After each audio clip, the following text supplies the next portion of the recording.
Come on, guys. Wake the fuck up. Come on. Don't make me poke you. Because I totally will. We have a gift. Somebody sent us something. We have a gift right here. One of our We're holding our gifts. What day is it? Yeah, well, I don't know that exactly. We're holding our gifts right here. One of our very loyal listeners sent us a package. Now, this package comes with some very, very specific... I'm breaking the fourth wall. This is real. This comes with some very specific instructions. Unfortunately, so are you. Yeah. Booze! As I carry this is also real. I carry this the same way that Gandhi, when Gandhi got to be an older man, he slept with naked virgins to prove that he'd overcome his urges. I carry this around. That sounds like a rap song. Gandhi slept with I carry this with me so that I can prove that I've overcome my desire to murder you. No, doesn't that sound like a rap song? Gandhi slept with virgins to prove that he overcame his urges. I have to put this away because seriously, don't put it near me. You're pushing it. Yeah, we got it. Wait, how are now? Wait a second. How are we gonna open? Listen, you mugs. What? Listen here. Booze. Hi, you mugs. We got a package. See, this package here comes from our friend McFeeters. Oh, good. See, now he sent us very, very strict instructions about what to do with it. Is it our Nobel? Well, it's either, we're getting a Nobel Peace Prize. It could be a Nobel. It could be a bell. We don't know. But now listen, you mugs. Enough joking around. What are you doing? Enough joking around. See, you mugs. Listen, you mugs. Wait, I didn't know I joined a gang. Yeah, the worst gang ever. You see, we do heists. I'm fixing the fourth wall. This is real. We are under very strict instructions to open this on camera. On camera. On camera, and Edwin has to be the person to actually. I have to be the sacrificial lamb. Now. Yeah, we can spare him. As we are at my home, I am a little nervous about opening this. And no, we're not going to do that. Ed. Put the knife away, monkey. Go on, come on. Bobo, do I get to sue this company if I stick this in my eye? David, I told you about letting him near sharp objects. Now listen here, mugs. Enough.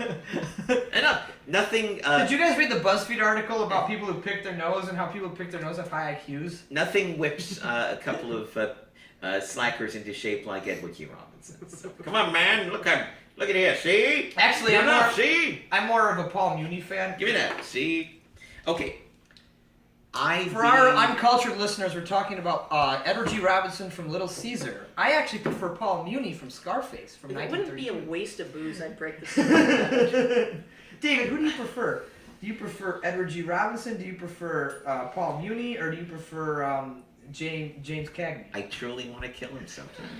I prefer Rain Man. I really, really do. I really want to kill him. Now, I don't want to open this without proper safety gear. Oh, you mean that knife? Because it's kind of grainy, and I'm thinking anthrax. That's what I got in my head. Yeah, when I think of anthrax, I think of penises too.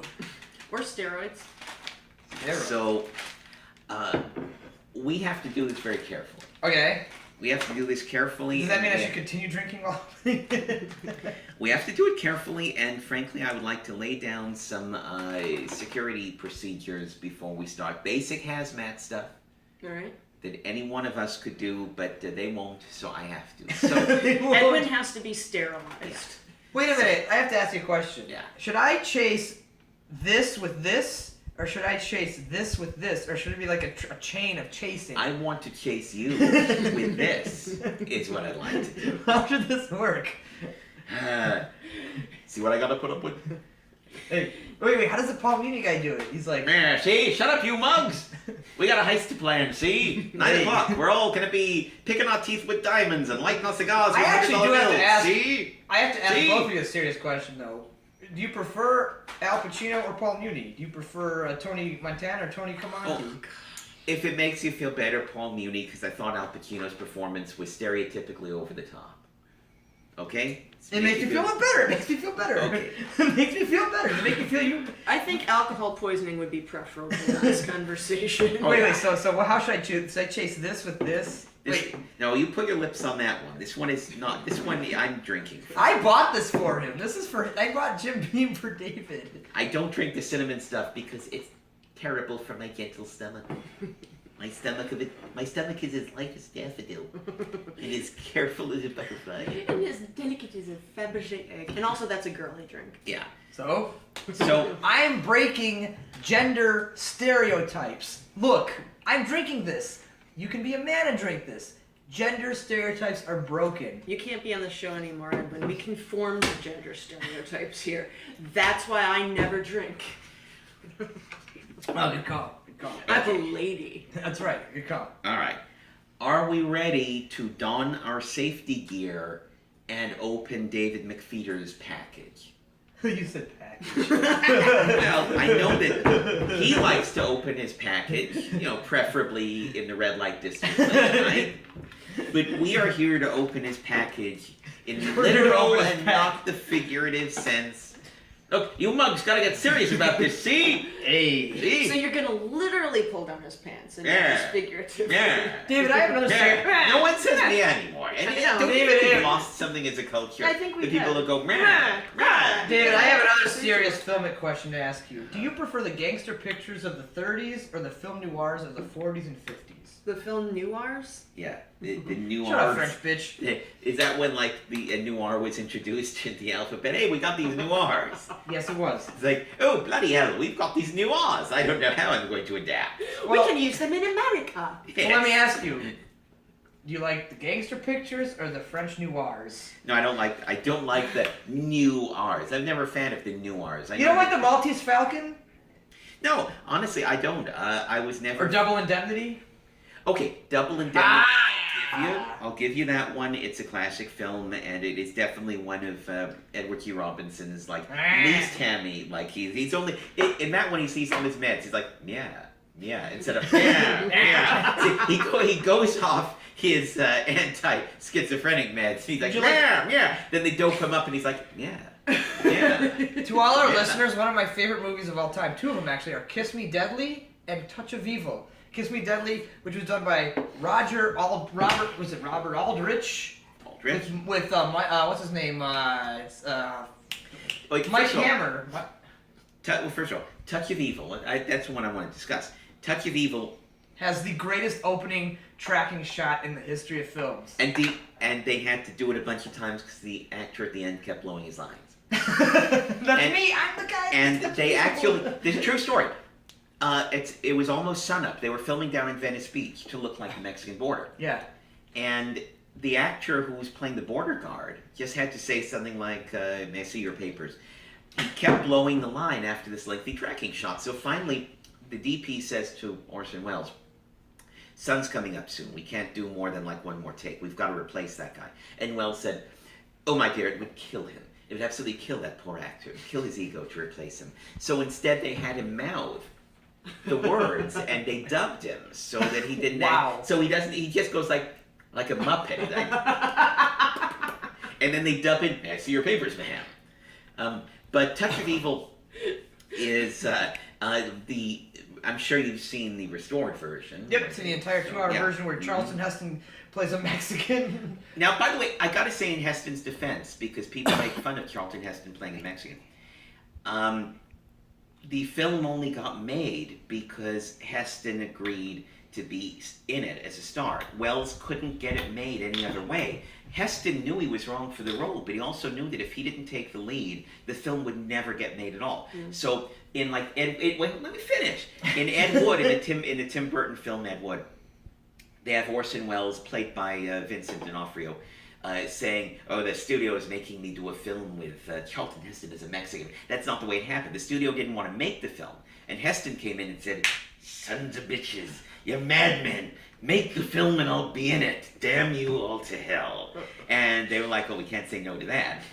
Heston not only got Touch of Evil made, but he also insisted on the very first male-female interracial love scene where the male was Planet of the white. Apes. Yeah, see, you know what? I should have shot a long time ago. The Omega Man. It's the Omega Man. Woo! He My God. Are you an interspecies porn, Edwin, with a human female? Yes. The studio. Just checking. The studio didn't want Heston on. This was 1971, and the studio didn't want Heston on screen making love to a black woman. And Heston, who had marched with Martin Luther King Jr., as opposed to Martin Luther Democrats King are the Jr. real racists. Yeah, and Heston said, "You madman! I'm gonna make love to that Negro princess, like Queen Africa." Actually, that's Kirk Douglas I'm doing, and more Kirk Douglasy. But Heston insisted on the interracial love scene, and he wouldn't make the movie unless they actually. Was he already a included it. Republican at that point? Well, so was MLK initially. No, so but I'm asking that- because I know that Heston Yeah. started off as a Democrat and then switched over. No, he switched over, but he was by the 70s. He was definitely getting more to the right, but he was always a civil rights guy. The Yeah. true civil rights, not today's Salon. No, I know. I get it. I'm just But, asking if he. I just didn't know if he was a Republican at that point. I don't know when he specifically changed his party affiliation. I know that MLK became a Democrat because of Kennedy. He had been born into a Republican family. His dad was a Republican, and King might have stayed a Republican if not for the fact that Nixon came over to his house one night and slapped him around. Was like, "Now you do what I say. You do what I say." You've been spanked by Nixon. Yeah. a few Well, times. listen here. I'm not going to support you. Now, let me ask you, Well, fellow if I traveler. can play a Mexican, Charlton Heston can play a Mexican. Well, you look Mexican as just Charlton Heston. Oh, We're all Mexicans at heart. Oh yeah, Yeah. Everyone has a little Mexican. Now, I want to ask a very, very, very serious question. Very. Yeah. Everyone knows that Star Wars destroyed science fiction. Prior to Star Wars was the only good science fiction. What is your favorite late 60s to mid 70s dystopic, completely depressing science fiction film? Because that used to be my favorite film genre. Okay, I'll sing the theme song. They're messing with your head. You're not gonna care when you're dead. Green slime, green slime, green slime. Edward Del Vecchio, Green Slime. I never heard of that one. I've seen them all. Oh, really? I've seen Zardoz. I've You've seen never ZPG. seen Green Slime. Yeah. It inspired Alien. Alien was kind of taken from Green Slime. And I've the seen theme, them all. But the theme song is fucking rocking. Oh yeah. And like, what's that in the corner? What's that in the spaceship? I don't know, but I don't think it's hip. It's green slime. Green slime. I have never heard of that. I mean, I've seen them all. I've seen every. Okay, green slime was late 60s, mid to late 60s, I forget the year, but it was an attempt by the Japanese film market, which had been doing movies, primarily sci-fi for Japan, that Americans would then sort of bastardize. They'd take Godzilla, the original, and they'd put Raymond Burr in it. But so the Japanese got the idea to do a sci-fi movie in conjunction with an American co-production company. Okay. So the Green Slime had an all-Anglo cast, but the money was For our Japanese. listeners, all Anglo means white people. And the money was Japanese, and it was about, basically it's Alien. Spaceship investigates an asteroid, brings back a parasite onto the ship. Well, let me ask you, who played the role that Sigourney Weaver played? Was it Ingrid Bergman? The star was a very forgettable, boring white dude, but the funny antagonist was Richard Jekyll. Great actor, Richard I Jekyll. never heard of him. I hate Don't shrug. I I know who fucking Ida Lupino is. Don't fucking look at me like that. Richard Jekyll's a legend. Ida Really, I think Lupino was a female director who directed a film noir called The Hitchhiker. Sorry.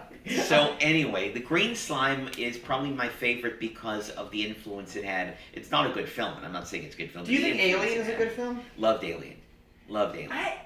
I don't know. I mean, To me, Alien was the anti-Star Wars. Star Wars was all about lovable robots and lovable aliens that play do-do-do-do-do-do-do-do. And here comes Alien that's all about death and destruction and evil robots and a soulless, mindless, remorseless cockroach in space that just kills for the sake of it. I Can't like- be reasoned with. I would say that about Sigourney Weaver. I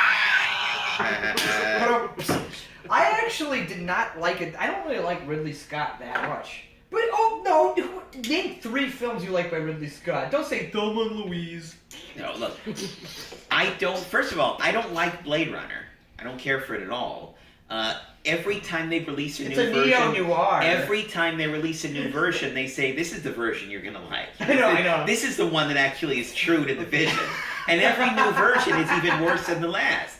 And then, like the final version, the one where Edward James almost shows up at the end to prove that Harrison Ford is one of the replicants. Yeah. And he's like, too bad she won't live in my zoot suit. Fingerman. 5, 6, 7, 8, 9, 10. Fingerman. So I don't like Blade Runner. I don't like Gladiator. I don't like Thelma and Louise. I don't like Legend. I don't like Legend. But Actually, the best Ridley Scott film is The Duelists, his ripoff of Barry Lyndon. But the thing to remember is with Alien, here's what makes it especially meaningful in American cinema. Dan O'Bannon wrote the screenplay initially. Dan O'Bannon wanted to do a throwback to 1950s horror in 1979.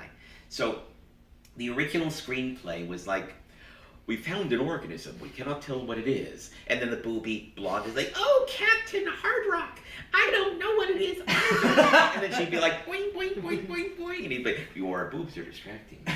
Because we have to fight it. And then the alien is like, I am from another world, and I am Crankor from the planet Phantom. That would have been so much better. So much better. Walter Hill, the legendary Walter Hill, who introduced the whole concept of ultra-violent comedies like 48 Hours. Yeah.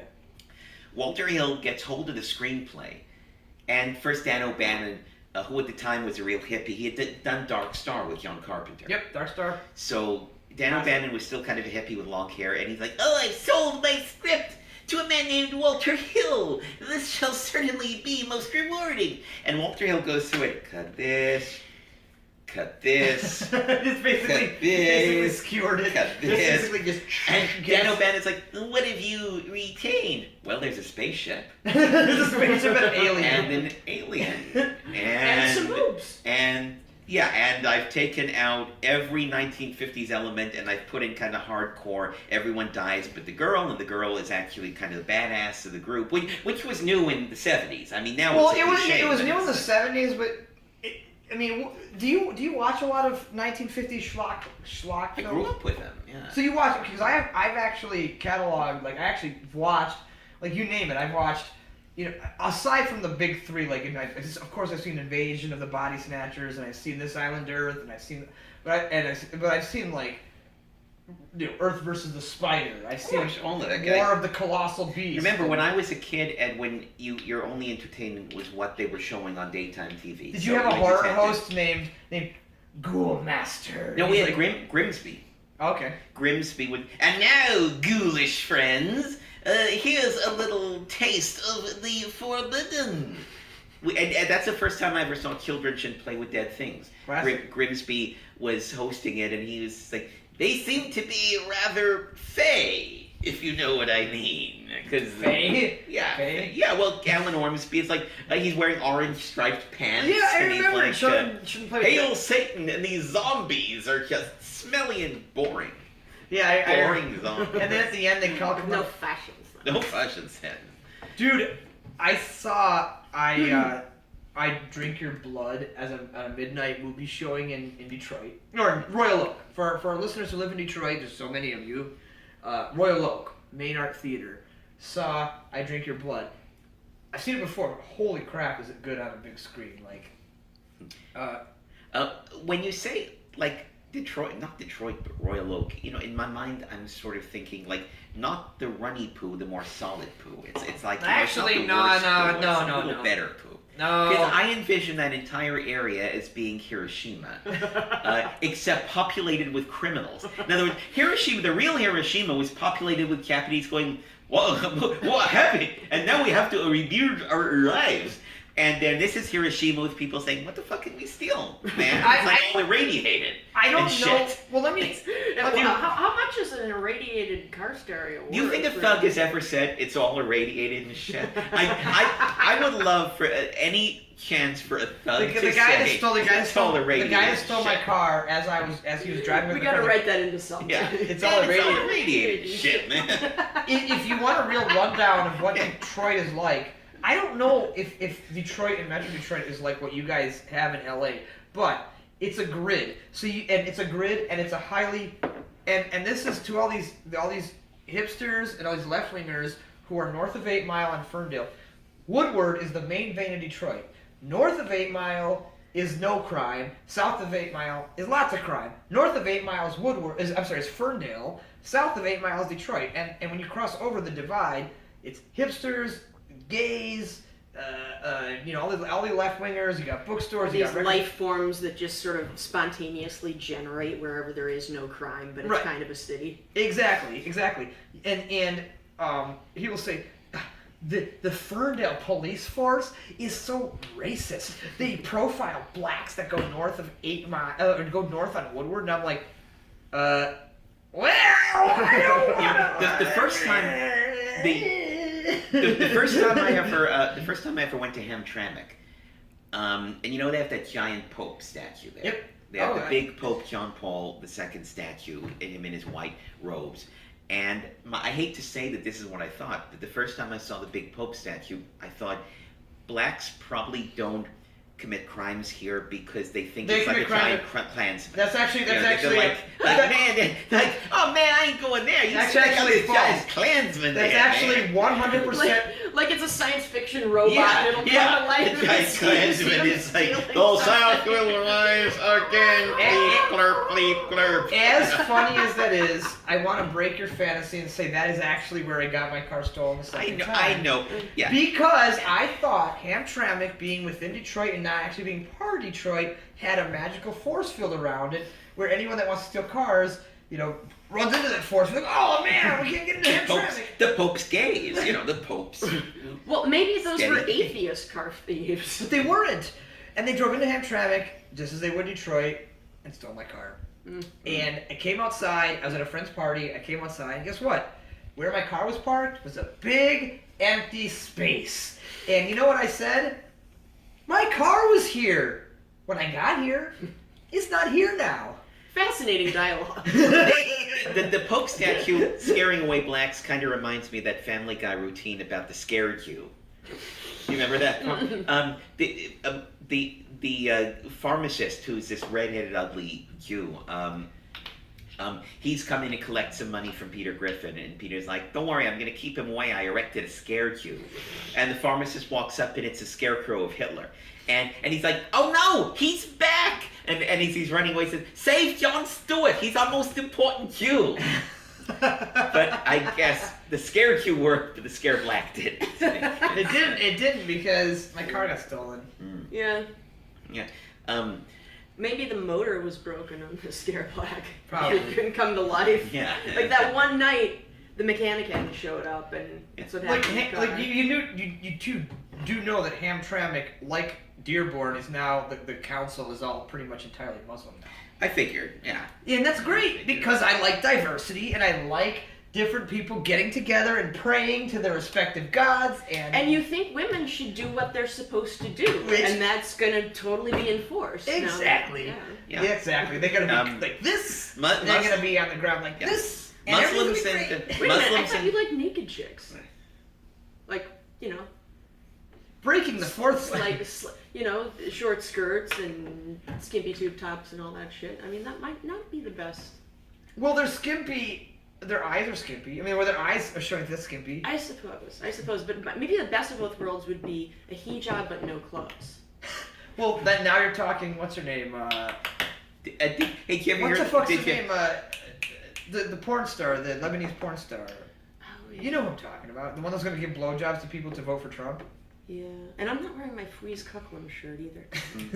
It was so filthy. By the way, I'm not wearing the same clothes as I was yesterday for continuity's sake on purpose. I'm wearing them because they're the only clothes that don't smell. You're on vacation anyway, you're allowed.